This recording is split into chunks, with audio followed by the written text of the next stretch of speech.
বা আপনার বাড়ির বাচ্চাদেরকে এরকম শিক্ষা দেন, দাদাগিরি করবি বাড়িতে করবি, বাসে না। Hello guys, good evening. তো আজকে সকালে আমার সাথে যেটা ঘটলো সেটাই বলবো। তো প্রতিদিনের মতো আজকেও অফিসে আসার জন্য সন্ধ্যায় এলাম, দৌড়ে বাস ধরলে তাহলে সিট হয়, হেঁটে আসলে সিট হয় না। তো আজকেও আমি দৌড়ে গেছি, দৌড়ে গিয়ে বাস ধরলাম, ধরে দেখলাম সিট নেই একটাও। বাস ড্রাইভার পাশে একটা বসার জায়গা থাকে, সিট না, এমনি বসার জায়গা থাকে, ঠিক আছে। তো ওখানে দুটো দাদা দাঁড়িয়ে আছে, সিনিয়র সিনিয়র দাদা দাঁড়িয়ে আছে। তো আমি দাঁড়িয়ে আছি, আমাদের তো অনেক সময় লাগে, অফিসে আসার জন্য অনেক সময় লাগে, 40-25 মিনিট লাগে। তো আমি দাদাকে জিজ্ঞাসা করলাম, আপনারা তো বসছেন না, তো আমি একটু বসবো, এই কথাটা জিজ্ঞাসা করলাম দাদাকে। তো দাদা বলছে, কে তুই ভাই, আমরা এখানে দাঁড়িয়ে আছি কেন, আচ্ছা এখানে বসবি বলছিস কেন, এটা বললো। আমি জিজ্ঞাসা করলাম, এটা বললো। তারপর পাশ দিয়ে ওই দাদাটা বলছে, আর পরের দাদাটা বলছে যে, কে তুই ভাই, তোর বাড়ি কোথায় বল, তাহলে তোকে বসতে দেবো। তখন আমাকে বললো, আমার কথাটা মাইন্ডে লেগে গেল। তখন আমি বললাম আমি আপনাকে বলতে যাবো কেন, আমার বাড়ি কোথায়।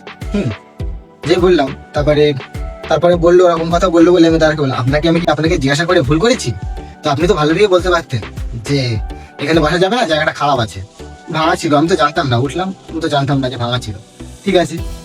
যে বললাম, তা বলছে, এই তুই মুড নিচ্ছিস কেন রে।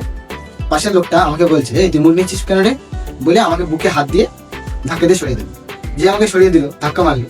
তখন আমি বললাম, আপনি কি বা আপনার বাড়ির বাচ্চাদেরকে এরকম শিক্ষা দেন। যেই বললাম, ও আমাকে 3 অক্ষরের ব্যাড ল্যাঙ্গুয়েজ দিল। ব্যাড ল্যাঙ্গুয়েজ দিয়ে আমাকে বলছে, তোর মেরে মুখটুক ফাটিয়ে দেবো, এটা বললো। যেটা বললো যেটা বললো, পায়ে দিয়ে আরেকটা দাদা দাঁড়িয়ে ছিল, আমার পাশে দাঁড়িয়ে ছিল। সে বলছে গায়ে হাত দিয়ে দেয়। আর পাশে একটা দিদি দাঁড়িয়ে ছিল, সে বসেছিল সিটে, বসেছিল, বলছে তুই ওর গায়ে হাত দিলি কেন, বলে আপনি ওকে গায়ে হাত দিলেন, মুখে মুখে হচ্ছিল, আমিও দেখছি। পায়ে দিয়ে বলছে, আমিও অনেকক্ষণ ধরে দেখছি, তুই দাদাগিরি করবি বাড়িতে করবি, বাসে না, এই কথাটা বললো।